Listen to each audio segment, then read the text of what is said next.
কিশোরগঞ্জের কটিয়াদি উপজেলার লোহাজুড়িতে মাদক সম্রাট সাইফুল, রোকেয়া ও কালামিয়ার মাদকের সাম্রাজ্য গুড়িয়ে দিয়েছে যুব সমাজ। মঙ্গলবার দুপুরে সরেজমিনে গিয়ে জানা যায়, দীর্ঘ ৫ বছর যাবৎ লোহাজুড়িতে মাদকের স্বর্গরাজ্যে পরিণত করেছে মাদক সম্রাট সাইফুল, রোকেয়া ও কালামিয়া। ফলে ধ্বংসের পথে ধাবিত হচ্ছে যুব সমাজ। এলাকাবাসী জানান, তাদেরকে বারবার নিষেধ করেও তাদের মাদক ক্রয় বিক্রয় থামানো যায়নি। এমনকি পুলিশের কাছে অভিযোগ দিলে পুলিশ এসে টাকা খেয়ে চলে যায়, কোনো আইনি ব্যবস্থা নেয় না। এজন্য এসব মাদক সম্রাটদের সাম্রাজ্য গুড়িয়ে দেওয়ার দায়িত্ব নিজেদের কাঁধে তুলে নিয়েছেন যুব সমাজ। আসল নাম হইল যে প্রথম লিডার মোহাম্মদ সাইফুল ইসলাম, এর বাবা মোহাম্মদ কালামিয়া, মহিউদ্দিন ওরফে কালামিয়া। এই কালামিয়া এখানে একটা দ্বিতীয় বিয়ে করে এই বাড়িটা এখানে পানিটা থাকতেছে, এখানে 5 বছর ধরে এখানে বিক্রি করতেছে।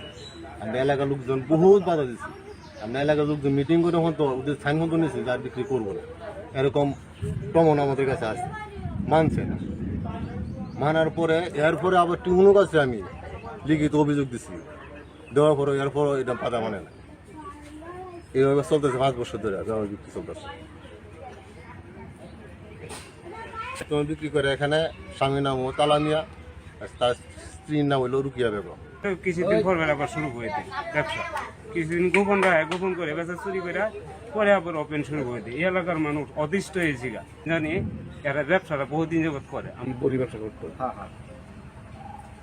ছোটবেলার থেকে এখানে লাহে আলাদা একটা গভর্নমেন্ট বাড়িতে যাইতাম গা কেরে স্যার, এখন ভালো মন্দ লুক, এখন অনেক ভালো ভালো ছেলেরা আয়া বড়ি খা।